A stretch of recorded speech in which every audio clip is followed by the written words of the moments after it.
Welcome to the Cutting Edge Cosplay podcast, where your fellow geek girls hang out and talk all things cosplay. Today, we're talking about sports in fantasy with a special guest host, Dave Clark. Hello. So, welcome. That's me. Thanks for being here. So could you tell us a little bit about yourself? I guess the easiest way is I met a couple people in this group through playing D&D in public. Stopped hiding that kind of thing, kind of like a lot of cosplayers. Stop hiding it. You don't have to hide being a geek anymore. It's I like the 2020s for that. Like, yes. And that's how we does became friends. He was playing D&D and I was like literally creeping. I was like, what are they doing over there? Are they making good moves? Learning some tips? Yeah, so I'm definitely a D&D nerd, and I embrace it. I love fantasy and science fiction movies and reading. I'm also a very big soccer fan dork. Nice. Have a long history around soccer in Puget Sound. Started a website there, and one of my big things is that I just love integrating my passions into D&D. So I'm passionate about sports, so I put it in D&D. I'm passionate about other, like why. Combine the things that you love, because like chocolate and peanut butter. Oh, yeah. Well said. Well said. Mm-hmm. So what kind of things when you're trying to integrate sports into D&D? Broad overview, like the TLDR. What kind of things are you looking for? Like How in general? Where? I think the easiest way to talk about that is one of the great things that like 5th edition, the current version of D&D does, is it tries to make it less complicated than other version. So don't worry about rules. Like make it as simple as possible. Like once in a while, maybe do like a skill check or something like that. But also recognize that even though standard D&D has like athletics and gladiator combat and that kind of thing, that there are plenty of fiction, literature, and history that shows that we're team sports too. And so don't ignore them. Mm-hmm. We don't ignore other things that our literature has. Like there's all this stuff on the table and everything. And I'm like, yeah, like Potter has Quidditch. The Magicians did Welters. Mm-hmm. You've got Dungeon Blood Bowl and all those versions. You look at, there were sports like Mob Ball, which has such a great name. Yes. Town Ball. Yeah. Lacrosse has earlier versions that I can't pronounce the name of. There's the Afghan sport with the goat head, who I also can't pronounce the name of. So you can integrate things like that, these like team events that were really great. Like the best thing about sports is bringing communities together. And that's what they did in like the 12th century in like Town Ball, where basically 2 towns, rather than go to war, would bat a ball around with sticks, and sometimes they'd hit each other, and there weren't really the rules were very informal and loose. So have that event going on in the background, just same way that you have like a tavern or a religious ceremony or a festival or a coronation. Be like, hey, this is the Town Ball competition between Hamlet and Fandlever, and they're going at it because that's what they do. That's how they enjoy their time. And they throw a party afterwards. So you can use it as like background flavor, or you can put your players into it, but rather than run it like combat with very few details, do something more like a skill challenge with like first side to 3 successes wins. I haven't even considered those like older fashioned ones, like the goat head and. Yeah, I've been thinking like in preparation for this episode, I was thinking like football, soccer, rugby. What other sports are there? Baseball. Right. There's so many more. That's just like. Well, and you're right. It makes so much sense because, even like we're watching Critical Role and there's, the circus is in town kind of a thing. And there's all these acrobatic, performances. Why not sports? I never would have thought of that, but it makes so much sense. I mean, aren't acrobatics kind of a sport? A sport? Because certainly athletic. Yeah. Yeah. The integration of like individual events in D&D and other fantasy games, really common. But team stuff is kind of ignored. And I've got a bunch of like theories on that. Like if you read Tolkien, he didn't do it. And if he didn't do it, it took a long time for anybody to be like, well, it's not in Tolkien, I can't say it. But even like modern, I think you look at like Dave Arneson and Gary Gygax that founded D&D. They were very stereotypical 60s, 70s nerds, and nerds weren't into sports. And so there's that hesitancy, but there's like modern players are into sports. They don't, we said this off air, so let's just say it on the air, right? Like, people don't have to hide the nerd. Or I guess we did say that. Whatever. You don't have to hide being a nerd. We're so saying over and over and over. Yes. Don't hide it. Yes. like the Cleveland Browns have a D&D group. What? Really? Yeah, Myles Garrett, their starting running back. They just cut their fullback, who was the DM. One of their offensive linemen. So they talked about that. That's so cool. I love that. In the soccer sphere, Wade Weber, who coaches Tacoma Defiance, that's like the minor league version of the Sounders, and the GM for the Sounders, when they were active players, played D&D when they were on the road because they're old enough that like there wasn't a Nintendo Switch you could bring with you or a cell phone, those kinds of things. So they played D&D together when they traveled. That was when soccer wasn't popular, so they were staying like Motel 6. Like there were two things basically, like they could go out to the hotel bar like every other athlete does, but instead they spent their evenings on the road playing games together. That is awesome. That's so cool. Yeah. I didn't know about that. A lot of people don't. And it's because like in the 80s and 90s, nerds and athletes didn't really interact. This is kind of fun. I used to have a Think Geek hat with D20s on it. And I went to my 25th reunion. And Your 5th reunion? yes, my fifth high school birthday party. Yeah. And there, one of like the very like in high school, he was very like brotastic and mocked me for all the geekdom. And he goes, "Dude, that's a D&D hat. I played all the time in high school." And I'm like, What the hell, bro? Yeah. I was the guy you were knocking books out of, like the hands, like in a bad Revenge of the Nerds inspiration kind of thing. Finding out, 25 years later that a bunch of the people who used to mock this whole like geek sphere were actually geeks, that they just felt they had to hide it. And so that's why I'm really stoked. Like Barris and I met because my group just decided we're going to play D&D in person again.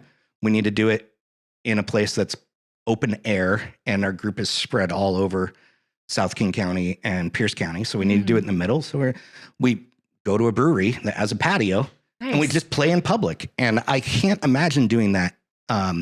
When I used to play in like the late 80s and 90s, we'd never play in public. It was like basement dungeons and yeah. But now, like Stranger Things, where they're all playing in the dungeon in the bottom. Like at the beginning, dungeons. that was real. Yeah.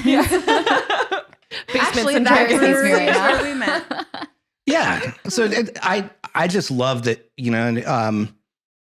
I see it with like cosplay. We talked previous to like cosplayers don't like just change when they get to the event now. They'll ride a bus. Like if you take the light rail into like ECC or PAX, it's so great.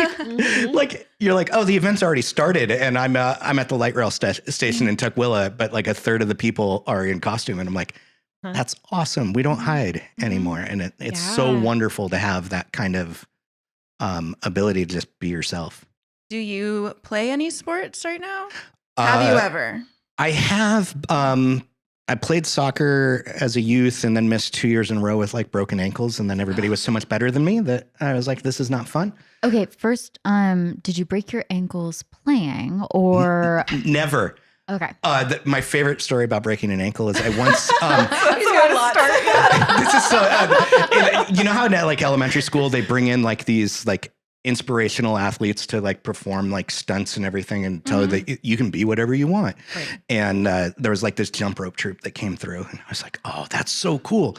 So I started jump roping everywhere, always, constantly. I'm like, I'm going to be the next great jump roper. That's a career. I'm just imagining instead of down the walking, you're like stairs. jumping. Calves of steel. Literally. Down the stairs. I jump roped down the stairs in front of my house. Hit, Oopsies. Didn't clear one of the steps, turned an ankle. Anybody else, it would have just been a sprain, but I had really weak. Oh, no. Yeah, so You like would each think ankle that like your 3 ankles times. wouldn't be weak with all of that jump roping. I know, Those you are all the were muscles. training for that moment. Yeah, so I gave up on sports for a really long time. Played a little bit. I was in the Army for 4 years of active duty, and I played a little bit then because I was actually like athletic for those 4 years and only those 4 years. But really not a sports person. For me now, modern sports is about community and fandom. Yeah. Nice. So you really like soccer, I've heard. Yeah. Are you interested in the other sports, or is like that your go-to? Like, So I worked in sports radio for a while. What got me that job was I was a big baseball nerd because nice. D&D taught me math. Like the first edition and second edition, Advanced Dungeons and Dragons, there was a lot of math. That's what I And hear. I wouldn't have played it. When- I jumped in very recently. 5e is all I've ever known. it's so much easier. Me too, Like yeah. I hear I'm spoiled. percentiles and like weird fractions, and it was gross. Wow. But it taught me math. Got And good at it, yeah. baseball had like the sabermetrics, and in the late 90s, I knew enough math that I could understand all of that. And that got me a full-time job, and I covered a lot of sports. Wow. But now it's like just soccer. I don't need another fandom. Really. Like I pour myself into D&D, log in like 3 or 4 times a month, usually blog about soccer 2 to 4 times a week. Got to do stuff with my wife too. Like, blog. but you know, got to do stuff with my wife once in a while. Like we cook together and we take care of the dog and do travel and those kinds of things. So I couldn't throw on like a third kind of big hobby. I wish I was that way. I'm kind of like, that sounds fun. I'm in. That also sounds fun. I'm in. What is time? I don't know. Well, you all are like, okay, let's do a cosplay podcast. And then you're like, oh, how about we do a D&D actual play too? And I'm like, and then you still go to all the when you follow on Instagram, you see Follow on like all the Instagram, and if you want to conventions. see the D&D, it's on every other Tuesday on Twitch. That's right. We do also have real jobs too, so keep Yeah. that in mind. It is a struggle sometimes. Sometimes we stretch a little too far. But it's because we're excited and because there are so many great things that you can throw yourself into. And that's probably why you're setting boundaries for how many fandoms you can be in, because there is a dedication with these fandoms and with these different activities that you do. It's time, it's energy, and it's awesome. And there's only so much time and energy that we have. And especially with sports, a lot of the fun part of it is knowing who are the players, what are their stats, where did they come from, where are they going, where did they come from? Where did they what's come their from? story? Not a joke. Yeah, so it's been it's funny you talk about like you know, we see like in the props like the Quidditch World Cup stuff. I can't remember which book that is because I stopped rereading The fourth them. one. On The it. fourth one. That's fourth great. one. Like It's the first half of the book.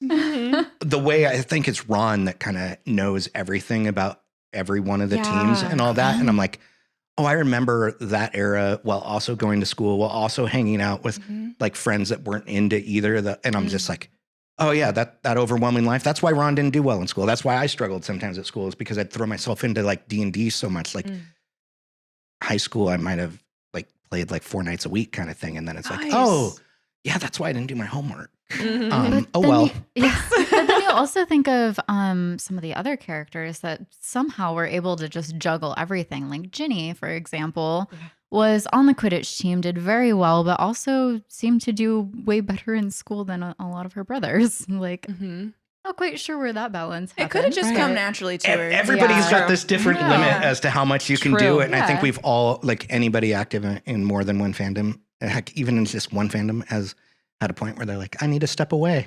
Like you need to take vacations from your fandom to do it. Like just be like, okay, it's time to relax. Yeah. I switched to a different fandom for a little bit. You know, this is where I'm just going to disappear in a corner, just crocheting for a bit. And then maybe we'll get back to the active stuff. For real. Yeah. Well, and Quidditch is actually a good segue into the whole idea of sports and fantasy, like within all of the mediums, D&D, but also we have, like you mentioned, Quidditch and Harry Potter, and there's, you know, Ender's Game. Has and the there's- war room. Yeah. And there's like Legend of Korra. There's pro bending. And There's like Blitzball in yeah. Final Fantasy. So it's everywhere. And so I'm curious what fantasy sport combos kind of stick out to you and why? I think my favorite, and I didn't, it's funny, I've never read the books that The Magicians was based on, and they only touched on it a little bit, and I think like season 2 of the very long The Magicians, which lasted like 7 seasons. They do welters, which is like Welters chess looks so fun. meets like team combat with magic. Ooh. And That so sounds cool. one of the things I love about that is like if you're making rules to play fantasy sports, that's a great example because they're like, oh, we're magicians, so we will magic people up. But also some of us have swords or clubs and those kinds of things, and we'll beat each other too. Like establish that level of magic that's acceptable.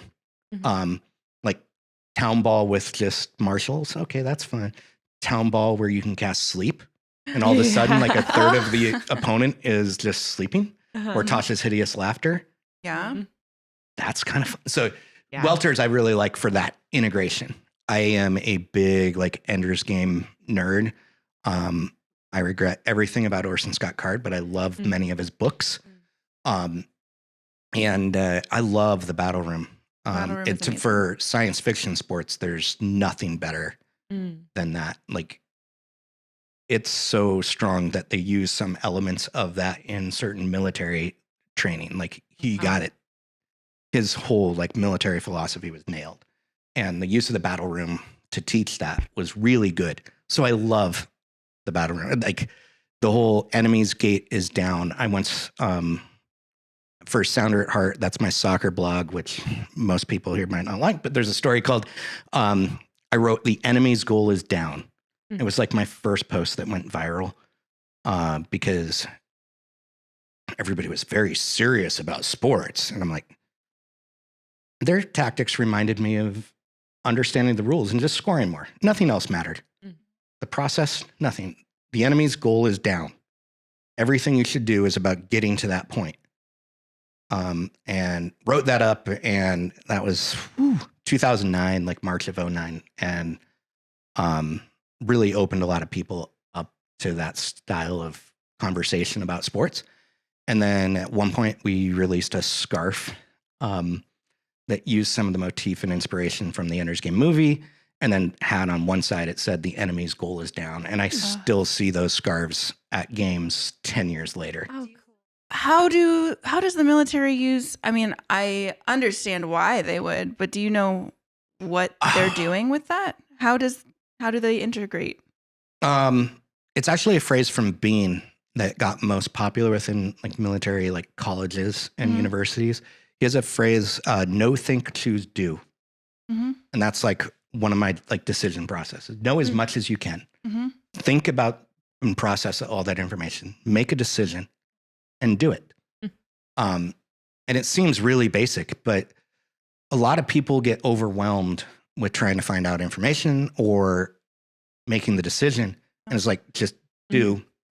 And then airline fighter pilots and that, they actually just try to go from no to do. Because they're moving so fast, they're like, these are what you do if you're on the ground. But when you're in the air, you have to know what's going on, and then you just do. You work at an instinctive level to remove thinking and choosing. And then there's the whole teamwork aspect. Like when you're actually playing sports, or if, to roll back, if you're in your fantasy game and you're on the same team, that kind of, that bond that athletes have is very similar to like the idealized D&D party. Everybody has the things they're good at and the things they're bad at, and you have to work together.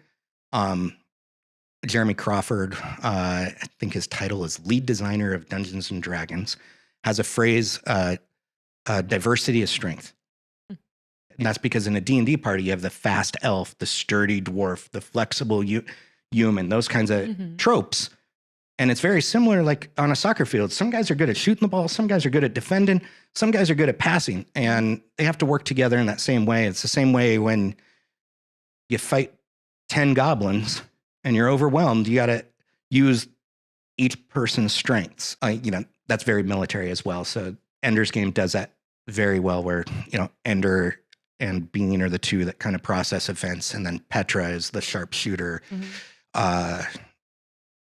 Adil, probably the most significant Muslim character in science fiction before the year 2000, has his strengths as like a sub commander, kind of, or a sergeant. Mm-hmm. And so seeing how they adapt all that is, that's why I keep rereading that book. Despite not liking Orson Card. I've reread that one. I've reread the Worthing Saga a lot. And then he actually has a book that's really hard to find because it's not been reprinted, where the main character is trans man. I'll look it up at some point when everybody else is talking. Yeah, I feel like yeah. I'm the guest host, so I guess I talk a lot. The plan. But yeah, so it's interesting, because Orson Scott Card has some weird. But he wrote a book with a trans lead character. He wrote a book with a Muslim secondary character, and I just love fiction that elevates stories that aren't mine.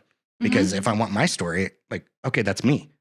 I want other people's stories, and that's why I play D&D, is because I can come up with stories that aren't mine. And I can interact with people who have stories that aren't mine. Yeah. Interestingly, you mentioned having the different roles in both sports and in D&D. You have the wizard who can do the spells and is more of a support character, and you have the brawlers. And I think that a defining point of all of those characters is that they do have very well-defined roles. It's not fluffy. There's no real guesswork in what your role is. And I think that in sports, that's also pretty important, is if you're a forward, you're a forward. You're not a goalie. I'm wondering if there are any fictional sports that you see a little too much leeway with rules, or maybe not as well thought out as they could have been. Tiny rant when it comes to maybe not as well thought out as it should be. If you think about Quidditch, what is the point of the bludgers? Good question. They're just there to cause more ruckus. Like, there's no scoring based off of it. It's not defense. It's just hitting a wild random ball around to maybe try to hurt other people. But at the same time, this is also a school sport. So why are we trying to injure other players? But it's also not a school sport. It's a real life sport. It's a real life sport. Well, now based off of. No. I mean, like, they have the whole. Oh, yeah. They go to the stadium. Like, it's a sport. That it's kind of like football, where, like, there's, there's the middle school league, but there's also the Raiders. Right. Yeah. True. But at the same time, again, like, if you look at Quidditch, for example, most sports have some form of offense and defense. Quidditch is mostly purely offense. The only real defense is the keeper over the 3 hoops for the quaffle. But as long as you can catch the snitch, often the points that you get, like, with the quaffle don't really matter. Bunny just said everything I was going to say. Quidditch is one of the worst designed fantasy sports obviously ever. made by someone who does not understand sports. Being a fan of sports, it's very frustrating because I love the whole Harry Potter series and everything, but it doesn't make sense. Of the Cutting Edge Girls, for those of you who don't know us very well, Bunny is the biggest Harry Potter fan, but she's also our most sports savvy person on our team. So for her to be saying this is like saying something. Big league. And I do have, like, one of my good friends is in, like, a pro league for Quidditch, and she's gone to nationals and everything. And I know half of the words that she says, but, like, I'd be curious if, folks who brought it from the fantasy world into our world, if there were any modifications of the rules to make it more of a balance between offense and defense, or, maybe all of the other more minor points still add some good cushion, whether or not somebody catches the snitch. I don't know. So I'd be curious if people modify it when it comes to the real world, because certainly we're not, flying on brooms. You're running around with a a stick. A stick in between your legs. Exactly. And So- the snitch is a person in a golden person. suit Yeah. running around. Yeah. The bludgers make Yeah. even Yeah. less sense Like tag. in real world because Right. at least in the fantasy don't world, have you're their own- knocking somebody off of a broom and threatening Right. their life. But Right. like, you don't really get to do that if you're playing it like Marymore. Right. Right. I feel like then there's like a dodgeball element where it's like there's just the danger for the danger and to try to get in the way to make everybody else who's point scoring make their life harder. It Right. should be that way. Yeah. And the yeah. bludgers don't have a mind of their own in the real world. They're just Right. balls being thrown, which doesn't that mean it's essentially the quaffle? So like translating that to the real world also doesn't quite make sense either. My But- school had its own Quidditch team. Did What? it? Yeah, UW. Yeah. They had their own. They would travel to compete against other people. My school Wow. did not have a Quidditch team that I was aware of. It's most popular in like the mid-Atlantic, like Maryland, North Carolina, Virginia, that area. But the bludgers don't make sense. And like, I love the idea of having multiple balls in play. But like, if you look at every real world sport, I don't know of any real world sport that has like multiple balls. Yeah. Billiards. I wouldn't call that a Billiards. sport. Yeah, though. billiards. Yeah. It's like Does a- that count? Bocce I ball? don't think so. Bocce ball. ball, Oh, yep. what is it's Olympic sport where you Curling? sweep? Curling. That's- Yeah, those there are we balls, go. I guess. Multiple. Those are like discs. And Yeah, stuff. you're using those. That's like, just one. Well, per team. but once they stop, you're Once they bouncing stop, them yeah, then it's off kinda of like each other. Okay. ice Well, bocce okay. ball. I I guess. love curling. Bocce ball. Which came first? I don't know. It's one of those things like when you talk about like fantasy or science fiction sports, I think you can tell the people who actually like sports that are involved in them. Mhm. It's pretty clear that Rowling doesn't like sports, Mm. but she knew it was like this key element to preparatory and collegiate culture Mhm. in England. So she's like, we have to have Mm. something. So it was kind of like an Mhm. obligatory ad. of Yeah. And All there's right, some- throw some of this in and throw some of that in. Like There's yeah. balls, Sure, there's right. sports. and she kind of made it so it was as bewildering as possible because I think it was like rugby and soccer, which are like the key sports in their prep schools, Right. are bewildering to her. And if you Makes don't sense. That's an understand interesting something, take. Yeah. you're going to design the mimic of it to not understand it as well. Mm. Got like versions of Blood Bowl out here, and the rules are extraordinarily complicated, but it's clear they love sports. Mm. Like the Okay. designers of that really like American football. Okay. And then they're like, how do we make it even more violent? And they did a great job of that. spikes. Yeah. Add random explosions. Danger. Bribe the ref to turn their eyes. Be Threaten allowed the to ref. kill your opponent. If you could be a superstar in any fantastical sport, which would it be, and what team would it be for? It's funny, I just slam Quidditch a lot. But like Victor Crumb, Oh, Oh. what a man. like basically just owns the world Yeah. because of how good he is. Yeah. It reminds me in like real world of like Ken Griffey Jr. in the 90s when Nike had Yeah.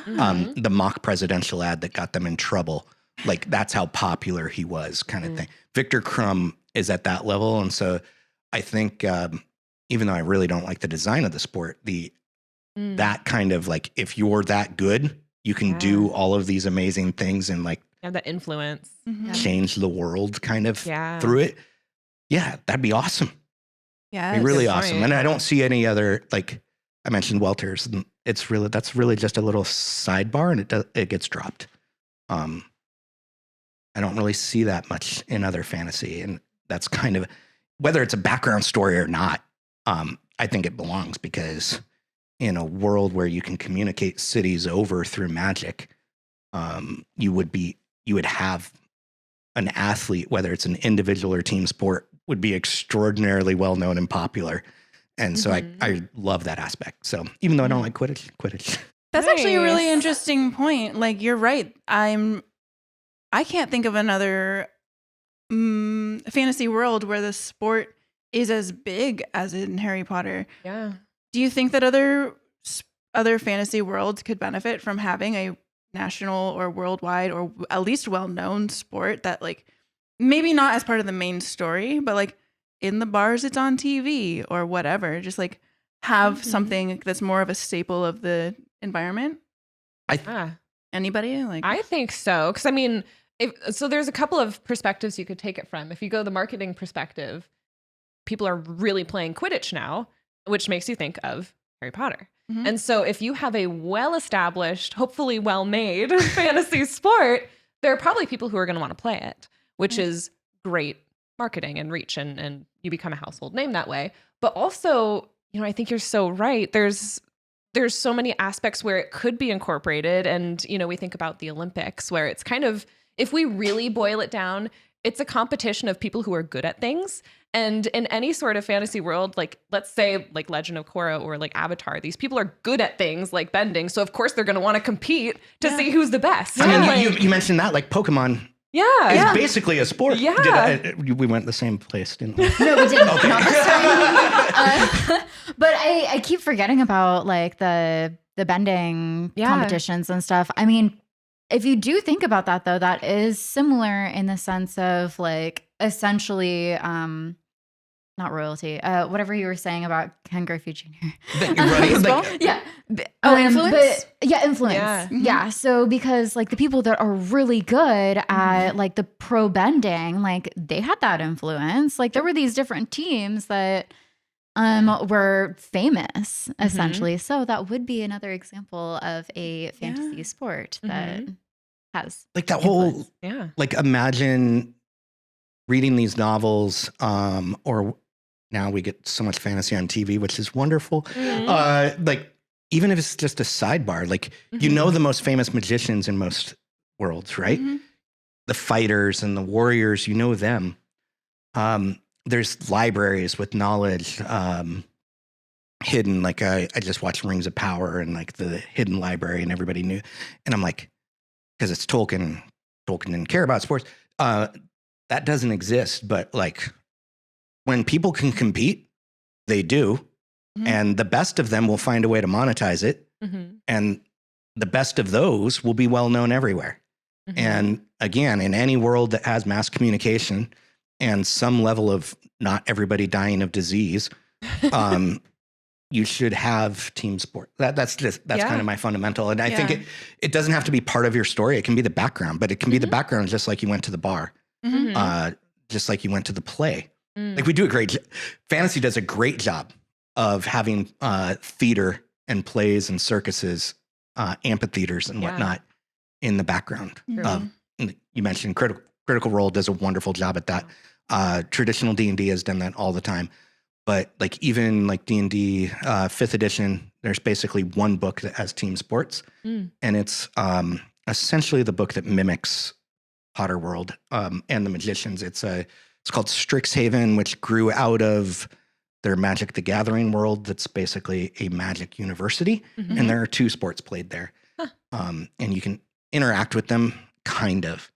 But modern D&D basically has 2 sports. They're in one book. They're in one book that most D&D fans don't read. Waterdeep, the biggest city. It's like a city of like 1 million people. Everybody like you're telling me Waterdeep doesn't have sports? Come on, like a sports team. So that goes out and competes. You have little goblins going out and just like grabbing little things, and you don't have a sports team? Come on. The entirety of Ed Greenwood's sports in Waterdeep are like 3 tweets.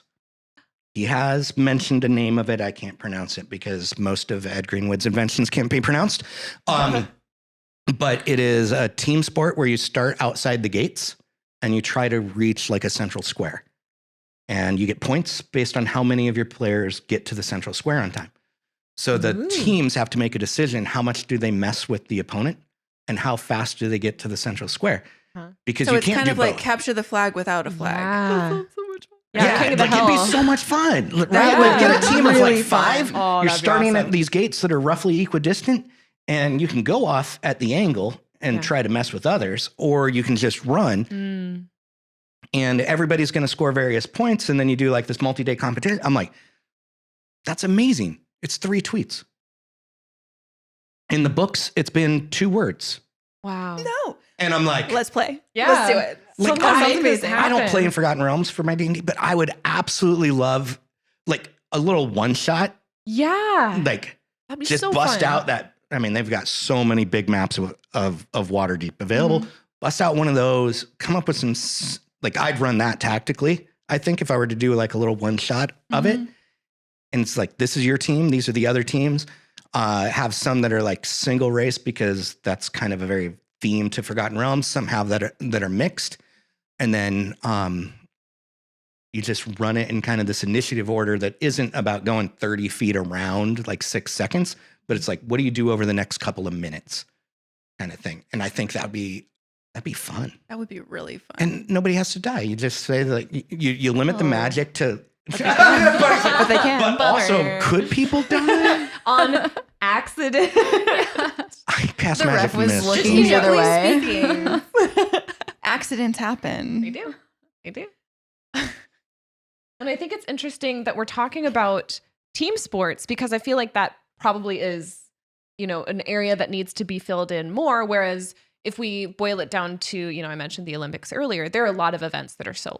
We think of archery, we think of all of these other things, and those are absolutely sports and athletic and everything. And they're easier to incorporate because it's one player, right? Versus coordinating a whole team and making that a believable fantasy experience and having all of the rules and how it all works. That's more complicated than one person. Yeah, like you get archery contests and like gladiator wrestling type events. Jousting. Those are all over like fantasy. I think you mentioned that, and it just has to be repeated. Like, one-on-one stuff isn't absent from the fiction. Not at all. It's all like just you roll it all the way back to King Arthur. Yeah. Like there are one-on-one contests that weren't combat throughout those myths, but we don't see the team events. Yeah. But archery, great example. And I'd love to incorporate like magical archery too. I think that would be fun. Like get an arcane archer and be like, oh yeah, okay. So your bow goes 600 feet. Try this. Yeah. Use some guidance. That little cantrip that you love to break the game with. I think that you could have so much fun doing individual events. Or even make an individual event into a team event by doing some kind of like triathlon style thing. Like maybe it's an archery event, but you're using, so you start with an archery event and you're using magic arrows where, you get it and it goes to, and you have to reach a certain point or whatever. I'm making this up on the fly, so if it doesn't make sense, too bad. And so then you have your next archer has to run to it. Yeah. Yeah. Cast haste. And then get it and eventually get to a point where, and then it becomes something jousting. Maybe we could have a jousting kind of event. You could do multi stuff, I think. Or like when you go to a fair and you have to get all the rings on your little sword. Well, and that's where having a well-balanced team is important because if you start a D&D campaign and one of my friends is in a campaign that they jokingly call Oops, All Goblins because they're all goblins and that's going to be one skill set. Yeah. And if they walk into this thing that the DM has determined is actually going to need multiple skill sets, you might be at a disadvantage and have to get really creative. But that's also fun. Like I think when you mentioned like incorporating everybody, Critical Role did like basically Mario Kart does D&D. What? Yeah, Mercer set up like this kind of racetrack, and they use these scooters, and like they have a massive party of like 7, right? So they what he did was like 2 people on each scooter. One of them talked their way into 3, and then That's like double dash.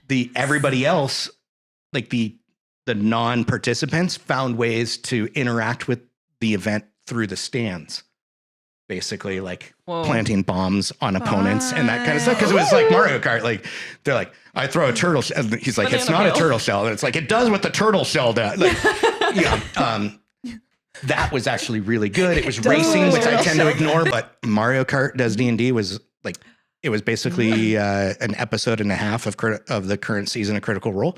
Wow. And because it adapted this really popular video game, it worked so well. They've done a good job. And I don't think, maybe Travis, I think of their group would be the one that I expect has a very athletics background. Probably. But most of them are not stereotypical American athletes. Except for Travis. Well, and it's He interesting. definitely played football at some point. I would be surprised if he didn't. Yeah. But it's interesting you mentioned racing too, because then we also have pod racing and we have all of these other big racing events, and that's pretty easy to incorporate. Yeah, racing, like I love the way racing has worked out in, that can be as simple as horseback, Right? dragons, Mm-hmm. Nice. Yeah. pods, Yeah. chariots. Heck, when I talk about like the literature, it's kind of fun. You go back to Ben-Hur. Chariot racing, you just stick the spear through the spokes and there you go. You got one less chariot to worry about, right? Yeah. So I always like to find like mainstream like literature or film and kind of tweak it and incorporate it. And it adds a lot though. It adds history, it adds more color, more context to their situation and what matters to that culture. So I think there's actually a lot that it could add, even if it is 3 tweets worth, Now we've already had like a 10-minute conversation about it from 3 tweets. And so, well, like we were saying, Bunny and I are both sports fans. So it makes so much sense to incorporate that in, but it's the same way that like in your guys' game, I wouldn't be surprised if there's a theater session to kind of lean into, y'all are passionate about cosplay. Mm-hmm. So incorporate that into your game. Mm-hmm. I'm of the opinion that if you have more than one fandom, it belongs in your role-playing game. And that doesn't matter if it's science fiction, fantasy, D&D, Starfinder, whatever. Incorporate it because that'll make it more believable for you. Let's say I'm a character in a D&D game and I am fully on board with what you're saying here. How would I approach my DM? Assuming the DM is not you specifically, because I know that you would already be on board. None of my players, by the way, do athletes or team sports. There's one that's finally incorporated it after a year and a half. Mm-hmm. With lots of coaxing, I'm sure. How would I approach my DM and ask them to incorporate a little bit more sports or something like that? Would that even be appropriate to do? I think during like your session 0, that character building phase, be like, this is my character's background. They were really successful at this. And it's part of what inspired them to adventure. And so if we did 1 or 2 sessions that kind of leaned in on my history as a person, that'd be great. The same way that you lean into your orphan history, the same way you lean into, I used to be like the second lieutenant in a street gang or an acolyte at a temple.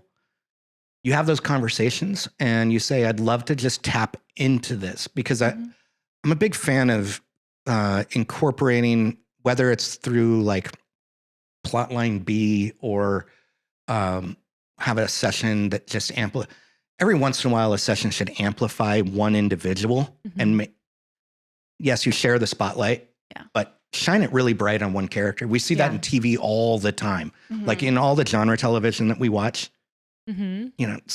Star Trek, Miles O'Brien was the center of stuff and he was a side character in The Next Generation. And they still centered him in a few episodes of The Next Generation. Do that with your games. And if you do that with your games, you can incorporate their fandom of that person. Yeah. I love that. I think you see it in like the very popular streaming shows once in a while. I was listening to NADPOD on the way in. And in that one, Emily Axford, who is also, I think there used to be College Humor, and she was in Dimension 20, but she had her character like cuddle with like this pygmy dragon that also hunts truffles. She's like, I just lay on the floor and cuddle with him. And somebody said, like the person at the party who cuddles with dogs. And she's like, I mean, that's me. So it's that same kind of thing. Like what you're into, sometimes lean into that. That's fun. Also, what's fun in D&D is what you're not into. True. Lean into that. Like I can't do magic, but sometimes I love to play a magic user. Like I can't swing a sword either. I can't really do anything my characters can do. But lean into your passions. So, kind of on a couple notes back. What do you feel about like tournaments that aren't necessarily like sports, but there's still athletic competition? So, for example, like the Hunger Games, where there are external people adding in and altering the game. And then not only that, but then like the Triwizard tournament, where they are competing, and it is not quite a relay, but like there are these different competitions that people are utilizing their skills and magic and everything for. But does that kind of still fall into the sport category, or is that a different category of like competition? I think the Triwizard event kind of relays back to what Becca had been talking about, where in this case, it's you have to do really well at what you're good at, and then just passably at what you're not, because nobody's good at everything. And the Triwizard, you have to do everything.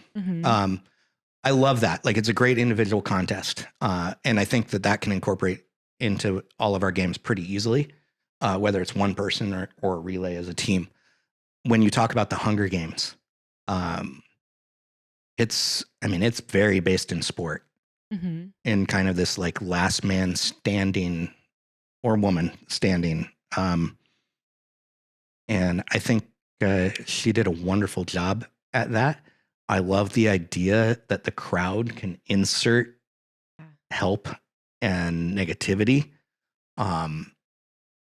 There's the team up for a bit, but only one of you gets the prize. Very dystopian because, well, basically everybody dies. Spoiler. Oh, yeah. High stakes. Sorry for ruining the Hunger Games for everybody. Oh my god! So I love that, and I think, I think that Stakes. the actual games of the Hunger Games are very well done. Yeah. The training element, like before the games, I think was really well done, both in book and film. It's a good part of like dystopian fiction to have these kinds of contests and athletic contests that basically determine the fortune of your community. And think about that as like inspiration, whether you're writing or playing a game or writing fiction or a comic book, that the success or failure of the athlete determines how a community feels. We see that, like, think of how happy like the greater Puget Sound was when the Seahawks won the Super Bowl and like 1 million people showed up in downtown Seattle all at the same time. It was only 20 degrees. And for like 3 weeks, we were like, you didn't have to be a Seahawks fan. You were high as hell. Yeah. Like, it was like, oh, cool. We're all victors. This was for us. That's really adapt that into our fiction. And I think it's wonderful. And the depression of 20 years of failure of the Seattle Mariners finally not being horrible. Adapt that into your fiction too, because that can I might even just, when we're done today, create like this general character talking about he was an athlete on a team with historic failure. So why does he become an adventurer? Why does he go off into the wilderness to fight dragons and goblins? Because he's tired of failing for that team. Because his town is just miserable after generational failure. So I need to find another way to inspire him. So can that camera see the like goosebumps? Yeah, right. Zoom in. But if you think about the Hunger Games, like that is like full on embodiment. Like you've got like the towns that are like what 2 and 3 or whatever that are much closer to this like capital and everything.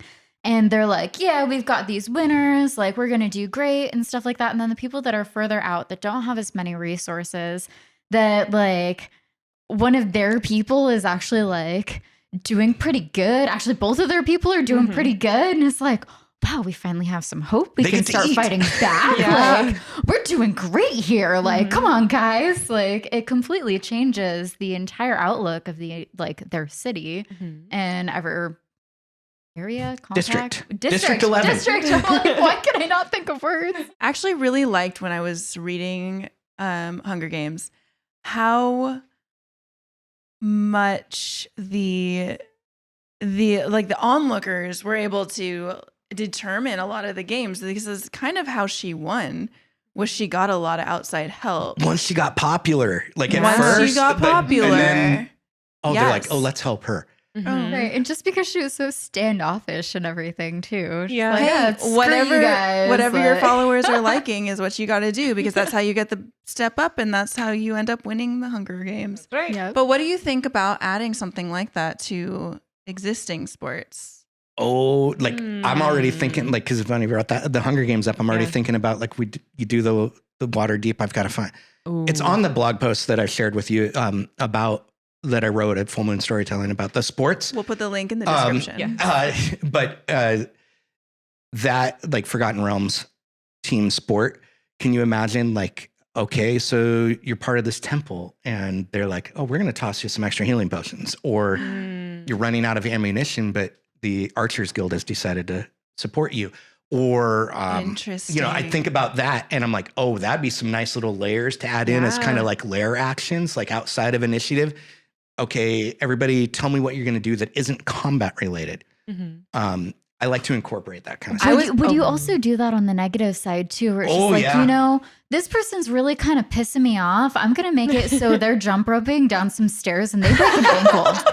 And, you know, like, let's just give them an extra obstacle here. Oh, like you pissed off one of the Lords of Waterdeep in your past adventures, and like, you know what he's going to do to your group? Everything to stop you. A general like RPG fiction advice is, if things get stagnant, as your dungeon master or game master, remove what has ever caused that stagnation, because you don't want, like I've had, a 90-minute discussion about how to cross the gap in the bridge. Well, and that's also kind of like what, Fortnite, where they've got that like increasingly small, or like, or not increasing, decreasingly, or words. No, you're right with you. No, you're good. Yes, my circle is decreasing in size, and everyone has to stay within this, and like, so it's just kind of pushing everyone together, so they have to interact. So I think. Yeah, we didn't even talk about Fortnite, but it's essentially like a one-on-one sport. Like, it with is all kinds of weird nonsense going on. Oh, build ladders out of nowhere, stairs that yeah, you have don't no like the support. territory, create your own territory. Yeah. Like, you want to hide, just build walls all around you, and then eventually they'll disappear because you have to move because the of your land circle. shrinks. Yes. You know, that's a technique to make it into like the final third is just hide. So heck, when you think of like establishing literature, the same way that Super Mario Kart inspired Matt Mercer, I think you could do similar with a science fiction-y role-playing game using Fortnite as inspiration, because or the Hunger Games. I mean, they're basically the same thing. The idea is you survive and nobody else does. There are fun things that you can adapt from both of them. In, you know, playing a thing like Starfinder from the Pathfinder people, or Shadowrun, both of those. Shadowrun's actually, for role-playing games, they do a good job of having sports in the background, because they basically have adapted the modern world as if it had become magical all of a sudden. Kind of like the Will Smith movie, Bright. Oh my gosh, I like Which, if they ever did a second movie or did a season based on it, would certainly have sports involved, because definitely. it just belongs. Like, I mean, if you're in LA with orcs, like there's probably a number of fight clubs as well. Oh yeah. Has to be. Like, if orcs were real, they're absolutely getting put into American football. Oh, geez. 100%. Humans are out. Elves, No way. You don't make the cut, man. You can't survive this. elves are going to be playing baseball, like that hand-eye absolutely. coordination, Yeah. golfers, that kind of thing. They'd be ice skating. Also that. true. Also that. Yeah. Yeah, it's Just light as a feather. Well, here's a question for you. Okay. We've talked about all these fantasy sports and how they've made their way into our world. What about esports? So people who competitively join leagues such as Overwatch League, League of Legends League. There's all of these online platform games that aren't necessarily based on a book or anything, but people play them professionally. Do those belong? Are those sports? What is sport? And what do you think of esports? I think if you asked me this like 5 years ago, I'd have a very different answer. Really? Like back world then, I would has have been like, changed. "That's not sports." Grumpy, and I'm like, I don't care if you call it sports anymore. It's a team competition where excellence matters. Yeah. They work together and they train together now. I pay a lot of attention to Seattle Surge for a variety of reasons we might talk about later, but they have really cool art, like their graphics, very awesome. They're a Call of Duty League team. They haven't ever played here because they started in February 2020. Yeah. They will eventually play at the WAMU Theater, and their goal is to be a climate pledge to get those crowds like the International does. They're amazing. Like you don't need to call them athletes. It doesn't matter. They're people who work together in a competitive fashion and do cool shit. And that's awesome. So esports is what's caught on for what we call them. And I don't know if there's a better word. So are they sports? I don't care. They're cool. They're fun. I fun. love them too. And I don't care if they're athletes or not. Like they are good at their craft competitively. And that's kind of what, for me, sport is something that is competitive and gets the people going, and Gets the esports people gets the going. people going. But I love watching them. And there are some matches that I'm like on the edge of my couch and I'm just like, and I'm getting so into it. And that's what I'm there for. Same as if I was watching football on TV or something like that. I'm fascinated, and it's been an interesting change for me because I would have been very like traditional like sports radio guy that's like, that's not sports, they're not athletes, like they're just a guy sitting at a TV. And now I'm like, well, I can't do it, so it's awesome. So, Right. And then also going another step, if you think of like the movie Gamer, for example, where technically, if you think about it, it is esports in a way, but they're manipulating someone in real life in like a Call of Duty setting where, I mean, I guess it would be considered esports, but it's real sports for the guy that's actually like the character True. and everything. Combo. So, so you've got That's like Hunger Games meets League of Legends, basically. yes. Gross. Also, I'm going to watch it. It's such a good movie, by the way. And like it seems like most fantasy sports are more life and death instead of just like for fun in the background. Right. Yeah. I'm not quite sure why, but maybe because it's more exciting. That's true. Let's have more fantasy sports that are like fun. Yeah. Like, Fun for the why sake is of there being no fun. baseball in fantasy sports? I mean, Twilight played baseball. They did have a baseball break. I have a question. How do you feel about sports that are played the real way, like in Twilight, except that the people playing are not humans, so they have to modify? So the things that are coming to mind right away, Twilight, Yep. because Not fair. obviously they're Werewolves not and vampires way like, out of the against park. normal humans. Yeah. Right. or Seems fine. Space Jam.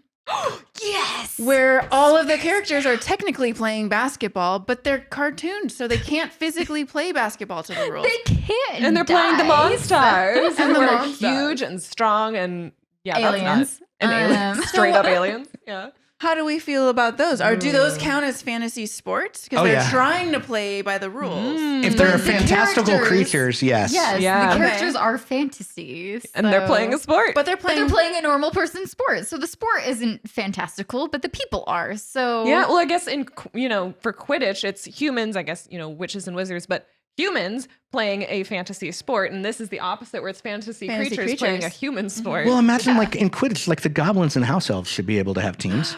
Ooh, yeah. Well, Try to hit a house elf with a bludger. Are they Yeah, full good point. like They should be. full citizens? I don't think you could let the house elves play because you'd have to give them uniforms. Oh, point. and then Well, no, free they- them and They'd run. Yep. I don't just know, that might imagine be like something they I want. do incorporate like that'd be awesome. Like I would just get a kick out of like Bright, for example. Yeah. Play American football with like the arrogant elf wizard kind of thing against the orcs that they hate because they're orcs. Very bad, Ghetto like- creatures. Yes. very heavy-handed in their metaphor there. But yeah, do that. Like that's fun. I for my soccer blog, it was 2014 when 5th edition first came out. And I created the key players from the Sounders season that year as if they were D&D characters. Oh my God. And talked about like what race, class, abilities they would have and all of that stuff. And people were like, oh, Dave has broken his head again. Like, because I'll do like an interview with the coach. And then like the next week I'll talk about like, oh, Clint Dempsey is a fighter magic user that is capable of, and they're like, oh, that's weird. We got to start. Introducing all of our guests as, sure, they do something, but here's the real deal. Fighter magic wizard. Actually, a chaotic good rogue. I don't keep my fandom separate. Like my Twitter handle is like me trying beer, going to wineries, talking D&D, talking very like hardcore soccer tactics, and sometimes breaking news stuff. And people that follow me for soccer only have started unfollowing me over the past 4 years. And I'm like, whatever. You want to follow only my soccer stuff? You can do that via the soccer blog that I write at and that I founded. But me personally, you get everything. Don't need to hide anything that I do. And it was kind of freeing to do that because I'm like, oh, I don't have to worry. I'm like, I don't care about follower count anymore. I'm like, I tweet for myself. And if it makes me happy or makes me smarter, I do it. And if people I'm following don't make me happy or smarter, I unfollow them. And that's the same way my D&D game. I'm like, you guys can show up or not. If it's not fun, let me know and I'll try to make adjustments. If you have other things, that's fine. We'll play with 2 this week. We have soccer. Everybody that plays at my table knows me because of soccer. If there's a soccer game that day, we're not playing. But we don't ignore your passions. Don't hide your passions. I think that's really what kind of the late 20-teens and 2020s have been about is we are who we are through the full spectrum, whether that's differences that we have that we can't address because that's just the way we are from birth, and the differences that have changed because of how we've grown. Just do that and incorporate it into everything. Like when you choose who you're going to cosplay at, right? It's either what represents your passion at the time, or it's counterpoint to that, almost, flipping it and being like, well, maybe I'm a softie in my heart. Once in a while, I'm gonna dress as a badass. So I like that a lot. Me too. I don't know if I could have had that message when I was in my 20s, like my army and very like sports centric period of my life. Like I don't think I would have done that. I mean, I did. Okay, when I was in the army, I was actually part of a Vampire the Masquerade LARP group in Pacific Grove, California. We had the city of Pacific Grove knew about this. Their police department knew that there were about 4 dozen people wandering around playing Vampire the Masquerade. Oh, what, you got a big old group together? Huge group. It was mostly people from, so it was like a third of the people from UC Santa Cruz, and then the rest were from Monterey, Pacific Grove, Salinas, in that area. And my army group was like really confused by me. Because I think it was House Gangrel is the one that slowly transforms into monsters and wolves and those kinds of things. And that's what I played. And I literally got like theater prosthetic mouths that every week would get bigger. And I'd put that on and I'd run around and they'd be out at dinner on the patio at one of the restaurants in the area. You'd be like, we know that guy. I would have like my oilcloth duster and the prosthetic on my face. And that's how they found out that I was doing this. Like, why can't you come to dinner with us tonight? And, like, nice steak. And then they'd be like, I have a thing. Holy shit, that's Dave. What the world is going on here? And that kind of, those kind of reactions, I was like, oh, I'm not in a place where I can do this. Like I did it for about a year, met some great people, but went to my next duty station and didn't do that at all. Turned into the very more typical army nerd. I feel like you're allowed to be more well-rounded versus having to choose one niche nowadays. You can do more than one, and you can actually have them interact too. Yeah, that's the whole thing. That's my sports and D&D. That's my thing. Like, why? Why not? Like, I'm into it, so I'm gonna be into it here. I think that the army might be slowly changing too. The guy who I actually borrowed this set from was telling me a story about their friend, one of the people in their D&D groups.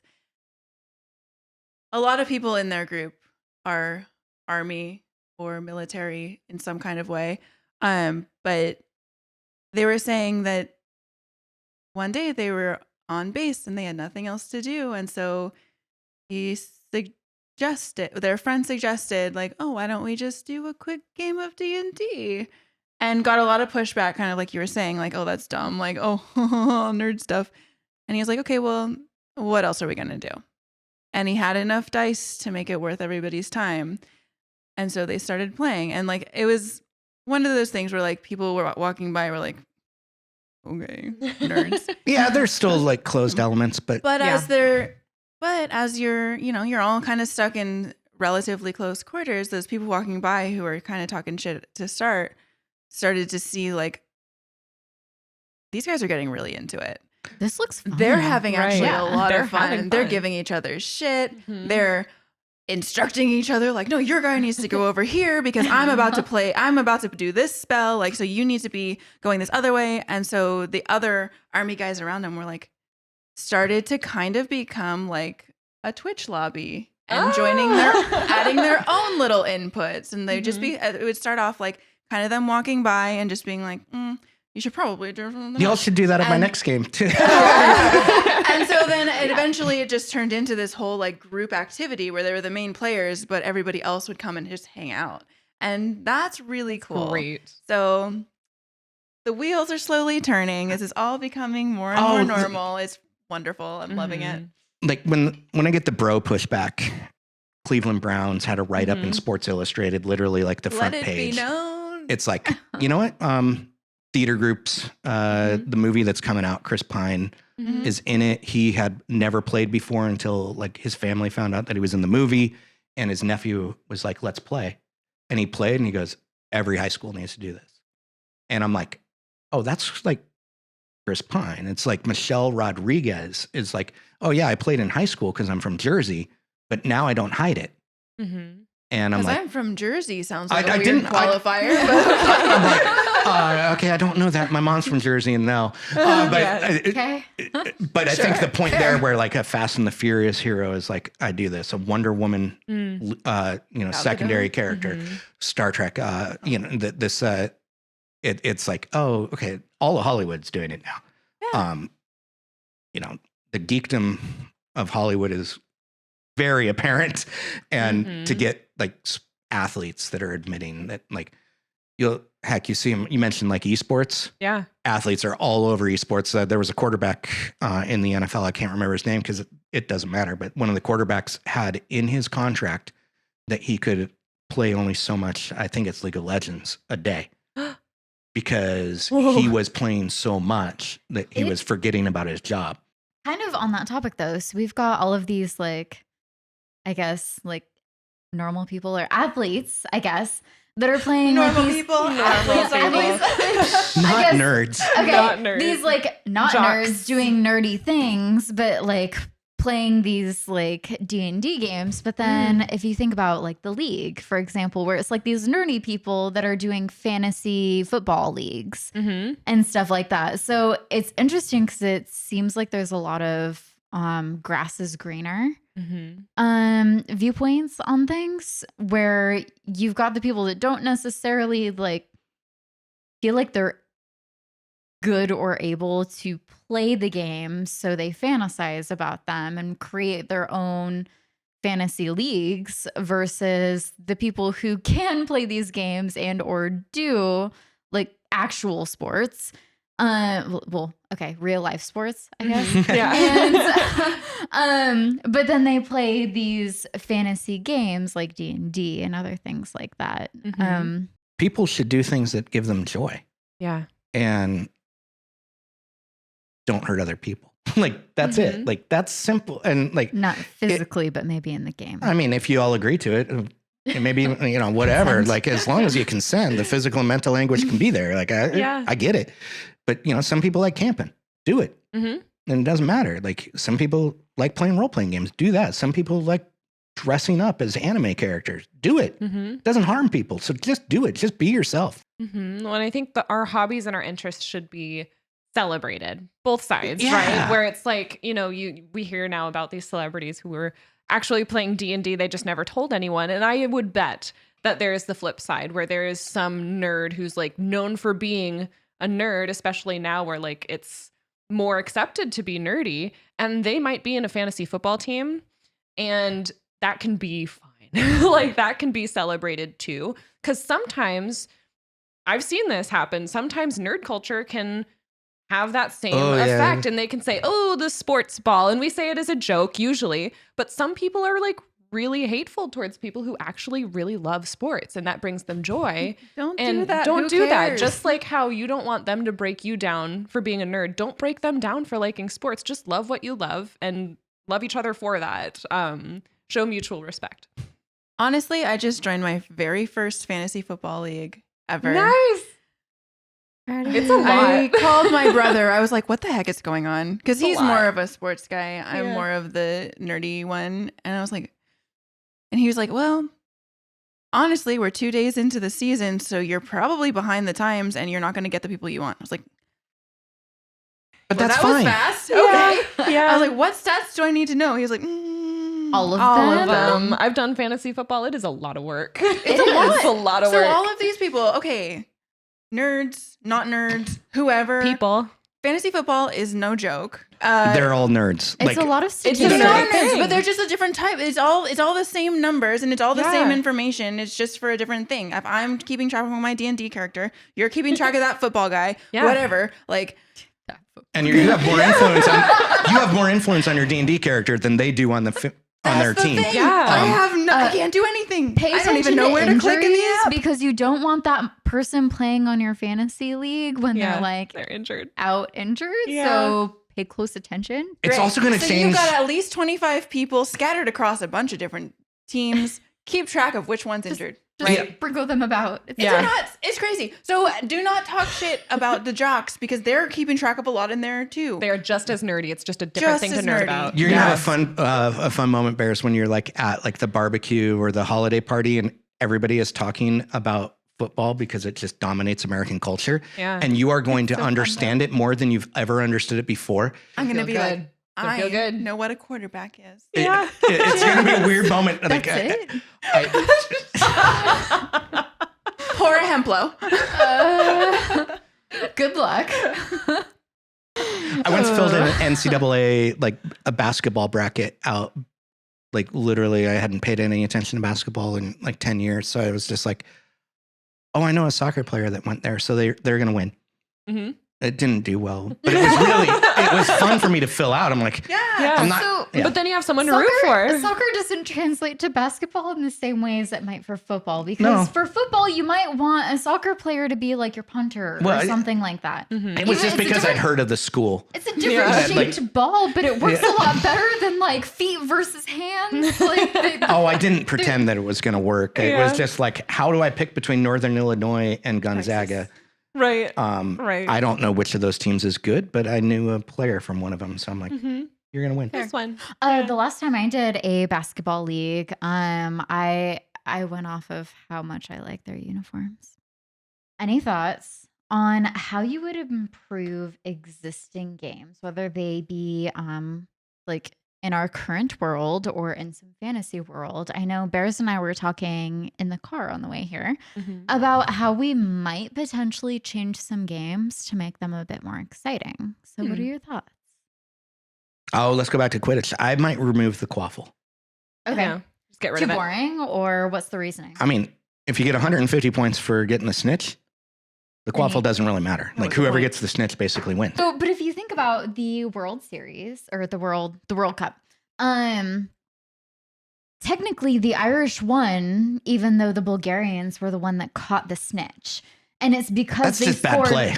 It's because they scored so much with the quaffle. But at the same time, if you think about it on the Bulgarian side, like they're just kind of trying to end people's pain. Like they should have held out until things changed a little bit, but they must have kind of already. I mean, they've talked about games lasting 2+ weeks. They basically where just people were threw in the falling towel. like they just gave quit. up. Yeah, and I don't know that to me the quaffle like doesn't that make sense. aspect of it? I think that's, and then I'd amplify how the bludgers matter.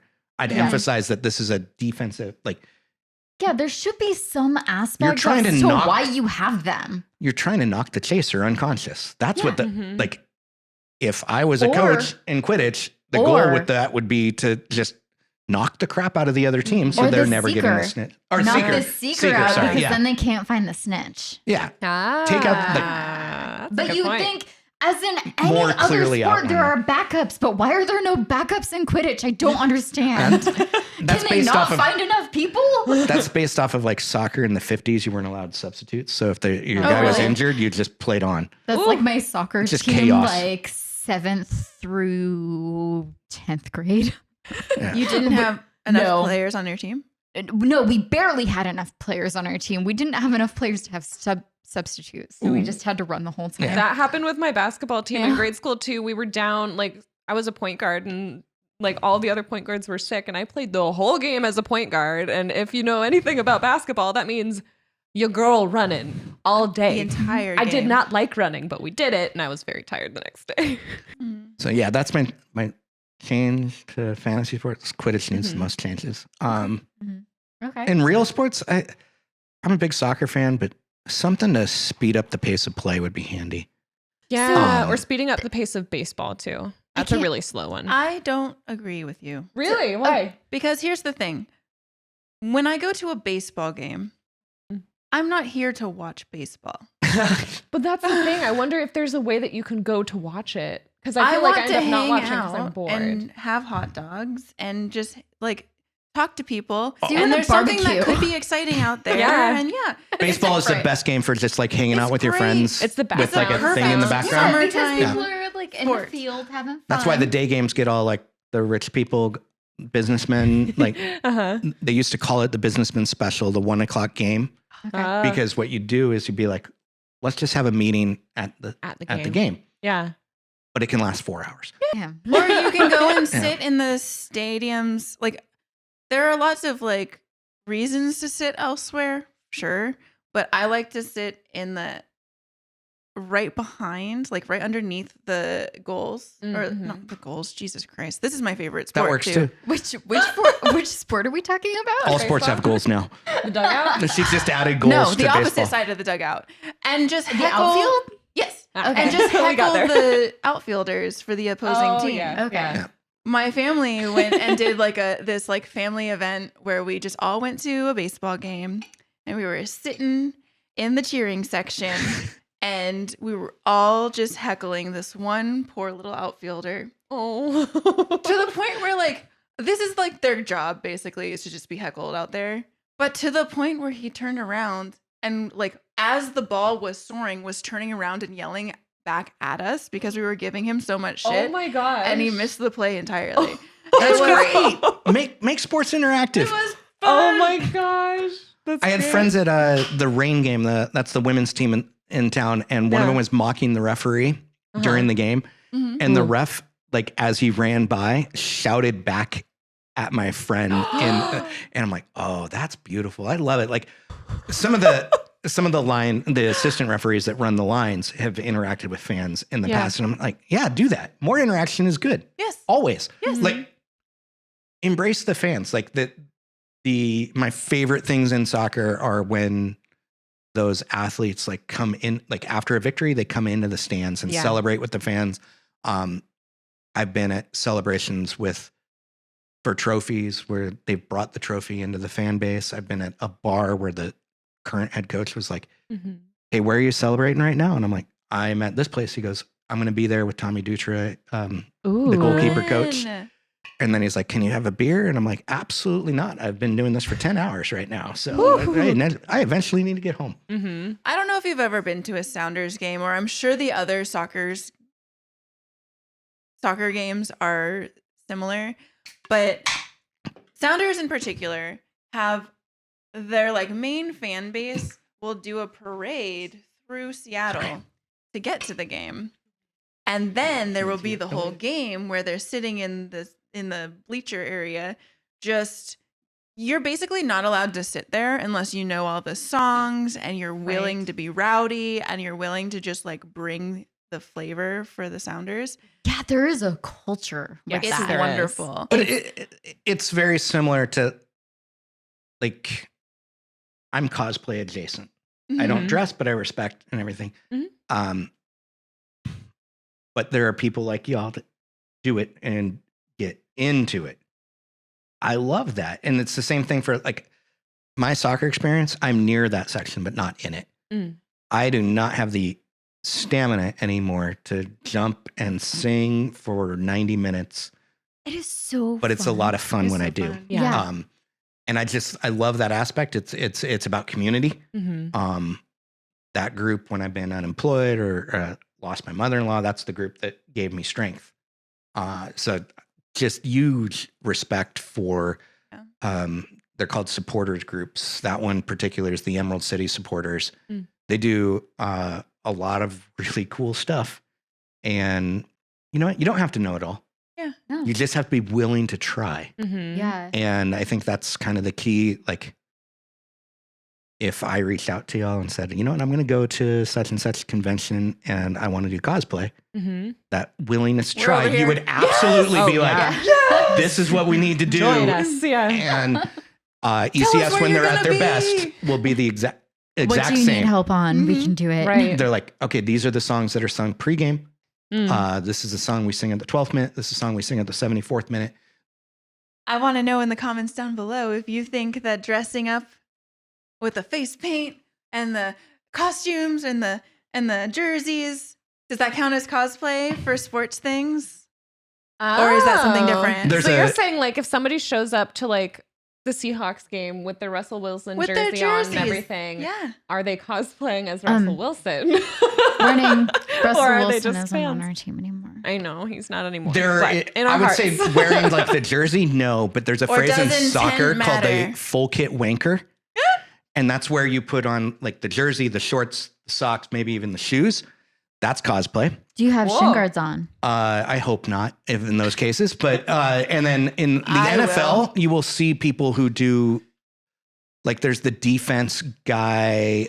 There's the people. Big Low. The He's people always who there. dress up like in the Cleveland Browns. There are people that put on dog suits. Yeah.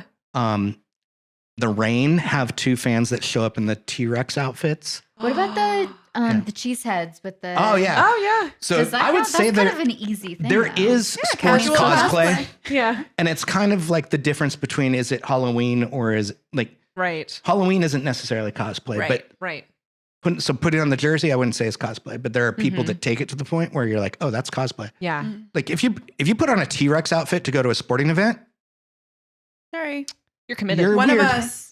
Yeah. but you also should no. probably get in touch with all the people that do the cosplay because they'll be able to help you because they've been doing this longer than you have, and you'll know all the tricks. So We know some SFX peeps who can make that face paint and blast the entire game. that'd be handy because like tonight's game is Yeah. going to be like 90 degrees. Like, ooh. Yeah. There were some weird people that they called themselves like the extreme supporters or something like that in the first 3 years, and they had like green spiked hair, like full face paint. makeup. Yeah. Like they looked That's like they were cosplay. extras from Blood Bowl and showed up to Sounders games.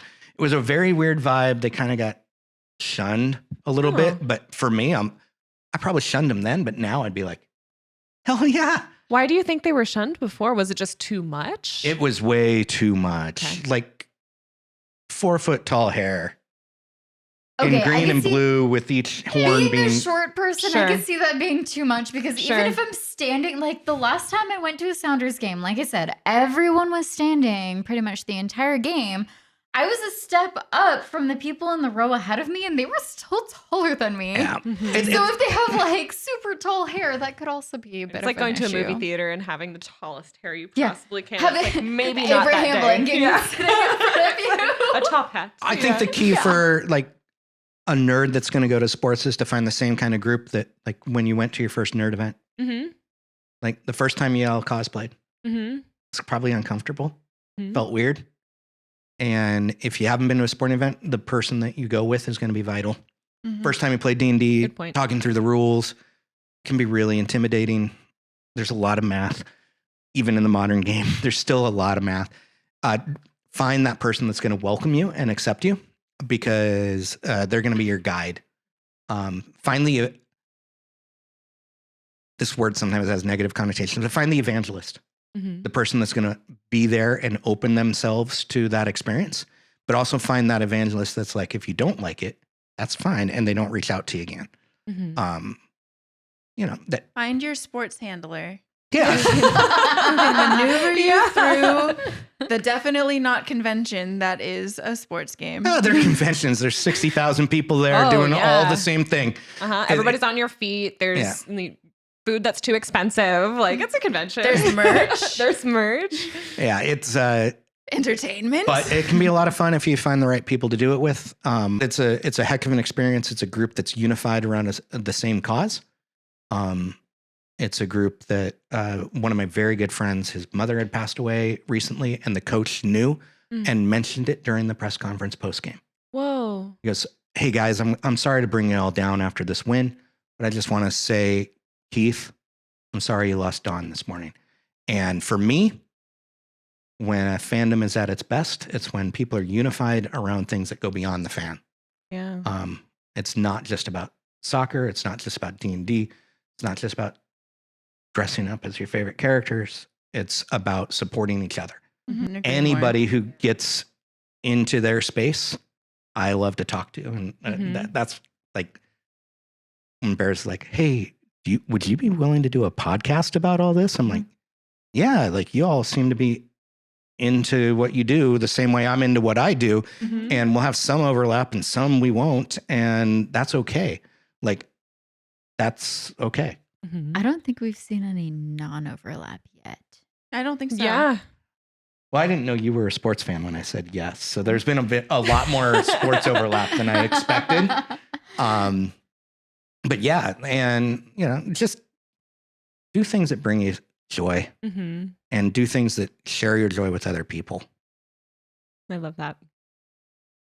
Dave, it was so good to have you on. Thank you. Yeah. Thank you for joining us in our chaos and in the good conversations. And I think just like Bunny said, I think we have a lot more in common than people would expect. You can find Dave on Twitter and Instagram at betterthan and at fullmoonstorytelling.com. Thank you, everybody, for watching. You can find us on Instagram, Twitter, Discord, Patreon. Thank you, everybody, for watching. Play on. Bye.